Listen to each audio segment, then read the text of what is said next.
Jadi mazhab ni mai daripada mana? Mazhab pula. Aliran ni mai daripada mana? Ni aliran Wahhabiyah ini. Dia, tuan-tuan sekalian, mereka sangat benci untuk dipanggil Wahhabiyah. Di Malaysia, mereka menafikan nama itu, bahkan mereka kata nama itu nama yang hantu. Ada yang kata hantu. Nama apa ni? Mai mana nama ni? Nama Wahhabiyah. Sedangkan nama Wahhabiyah itu adalah satu nama yang ulama Wahhabi sendiri, Syekh Ibn Baz, bekas mufti Saudi, dia tulis dalam kitab dia Fatawa Nurun ala Darb, muka surat 21. Kita Ahlu Sunnah wal Jamaah pun boleh rujuk, Wahabi pun boleh rujuk ayat ni. Maka berkata Syekh Ibn Baz, ulama ni daripada Wahhabiyah ini, dia kata, dan asal nama ini adalah satu gelaran yang diambil daripada nama Syekh Imam Muhammad bin Abdul Wahhab ibn Sulaiman.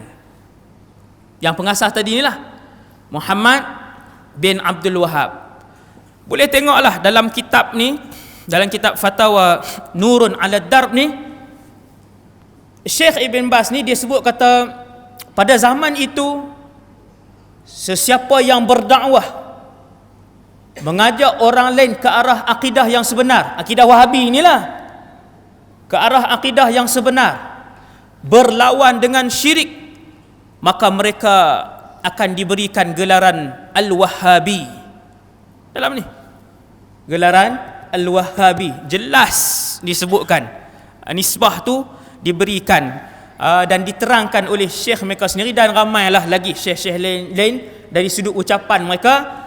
Nama Wahhabiyah itu diambil daripada pengasas pertama mereka, iaitulah Syekh Muhammad bin Abdul Wahhab yang wafat pada tahun 1206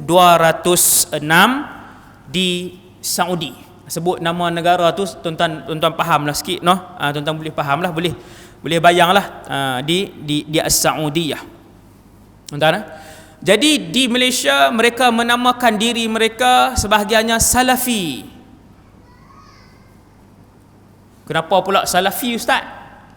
Kerana mereka mendakwa bahawa mereka pakai manhaj salaf di dalam akidah dan di dalam agama mereka, beragama. Tuan-tuan yang tak pernah dengar salaf apa dia ni? Salaf ni macam ni tuan. Senang tadi kita dah sebut tentang kurun-kurun ni. Ada satu hadis Nabi sebut macam ni. Hadis ni, tadi hadis Mujaddid kita dah terang.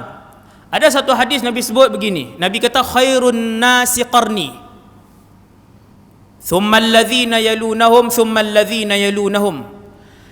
Nabi sebut dalam satu hadis, Nabi kata umat aku yang terbaik adalah mereka yang hidup pada zaman aku. Kemudian kurun selepas itu, kemudian kurun selepas itu. Berapa kurun? 3. Tuan-tuan sekalian, hari ini dah berapa kurun? 15. Kalau orang tanya kita, kurun 1 sampai kurun 15, pada zaman manakah paling ramai orang Islam yang bertakwa? Jawapan dia kurun 1, 2 dan 3. Paling ramai orang yang bertakwa kurun 1, 2, 3. Mereka ini dinamakan sebagai salaf. Inilah salaf sebenar. Hak salafi hari ini salafi celup, salafi tiruan. Berhati-hati barang tiruan, kerana dia tak sama dengan original. Berhati-hati dengan barang tiruan, dia tak sama dengan original. Itulah salafi. Imam Syafi'i, Imam Abu Hanifah, Imam Sufyan ibn Uyainah, Sufyan al-Thawri, Al-Imam al-Auza'i, Al-Imam Malik ibn Anas, semua salafi. Itu salafi. Subhanallah. Imam Ahmad ibn Hanbal, 3 zaman yang penuh dengan keberkatan dan penuh dengan orang soleh. Selepas itu dinamakan khalaf. khalaf. Lepas tu mai kurun 13 lahir satu orang manusia, satu orang nama Muhammad bin Abdul Wahab. Dia pun membesar mengaji apa semua. Dia kata kita lah salaf mereka, kerana kita lah mereka yang menghidupkan kembali akidah salaf dan juga cara beribadah salaf, dan itu adalah dakwaan kosong. Apa bukti dia ustaz? Nanti hak siri hak lusa ni insya-Allah saya sebut sikit.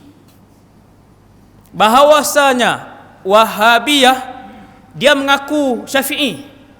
Wahabi di Tunis, di Maghrib mengaku Maliki, akan tetapi mereka tidak mengamalkan ibadah dengan mazhab Maliki. Yang Wahabi di Malaysia dia tak amal pun ibadah sepenuhnya dengan mazhab Syafi'i.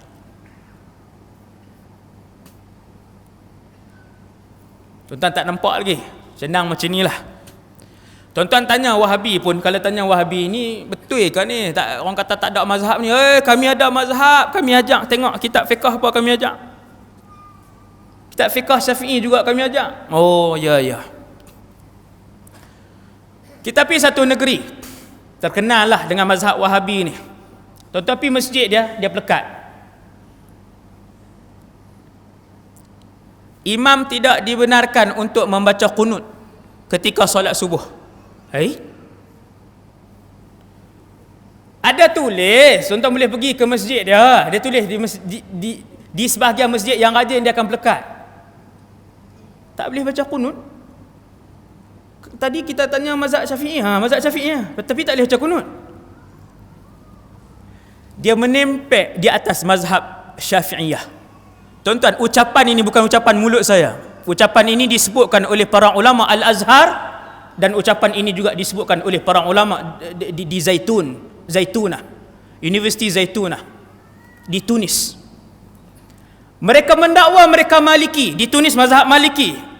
Wahabi di sana juga mendakwa mereka mazhab Maliki, tetapi pergerakan mereka kesemuanya bukan mazhab Maliki. Dia sebut di mulut je, dia menempel pada mazhab Maliki. Di Malaysia dia menempel pada mazhab Syafi'i. Tuan-tuan, dia ceramah, tajuk ceramah dia ada sampai hari ni. Baru ni dia ceramah di satu negeri. Tajuk dia apa? Benarkah kita Syafi'i? Tajuk ceramah dia nak tajuk ceramah tu selesai dah. Ada tajuk ceramah tu. Dia tajuk ceramah apa? Benarkah kita Syafi'i? Lepas tu dalam ceramah dia, tuan-tuan akan dengar, dia kata tuan-tuan bukan Syafi'i, tuan-tuan tengok, tuan-tuan buat jual beli dengan mazhab apa? Tuan-tuan jual beli sekarang ni, bagi, lepas tu ambil barang, itu bukan Syafi'i. Lepas tu dia sebut contoh yang kedua, tuan-tuan buat macam ni, itu bukan Syafi'i. Orang makin faham kan makin keliru. Tuan-tuan yang dirahmati Allah, dia tulis kat situ, imam tidak membaca qunut pada sembahyang subuh. Imam, peraturan untuk jadi imam di sana. Hari ni tuan-tuan boleh pergi baca sampai hari ni. Apabila imam membaca Fatihah, jangan kuatkan bacaan Bismillahirrahmanirrahim. Perlahankan. Kan Syafi'i baca dengan jahar, kan tuan-tuan, imam tadi baca Bismillahirrahmanirrahim. Tapi bila kita tanya mazhab apa ni? Syafi'i. Tapi qunut tak boleh baca, qunut tak baca. Apabila imam, ni atur cara yang dikeluarkan oleh pejabat agama negeri itu untuk setiap imam. Apabila imam turun untuk sujud, imam bukan imam sahajalah, yang ni untuk semua maksudnya, atau cara tu, tapi yang paling kena buat imam lah. Apabila turun untuk sujud, pastikan yang diletakkan terlebih dahulu ialah tangan, kemudian baru lutut. Mazhab kita lutut dulu, kemudian baru. Ni mazhab apa ni? Kita tanya dia, mazhab apa ni? Syafi'i. Yang tu kan mazhab Syafi'i. Tuan-tuan yang dirahmati Allah, dia menempel pada mazhab. Akidah pun sama. Tuan-tuan sekalian, saya akan berceramah hari Khamis insya-Allah di Masjid Sharifah Fatimah. Perbezaan akidah Wahabiyah dengan akidah Ahlus Sunnah wal Jamaah. Akidah pun sama, dia menempel atas nama salaf, kemudian dia kata kami salaf. Dia kata kamilah salaf. Padahal akidah dia berbeza dengan akidah salaf. Sama macam mazhab tadi. Hasbunallah wa ni'mal wakil. Sebab itu ibu-ibu ayah-ayah sekalian, saya bercakap tajuk ni. Walaupun dalam YouTube, dalam Facebook apa semua serangan ke atas saya sebagainya, bukan daripada orang bawah, termasuk ustaz-ustaz Wahabi lah. Pengkhianat agama, hak dilangkawi pun sama lah. Hak berapa orang ustaz-ustaz dia ni, pembohong. Hak bawah-bawah ni panggil dengan nama binatang tu. Panggil macam-macam lah. Kan? Tapi kena berhenti ke? Kena bercakap. Saya kena bercakap. Tuan-tuan yang dirahmati Allah sekalian. Kemudian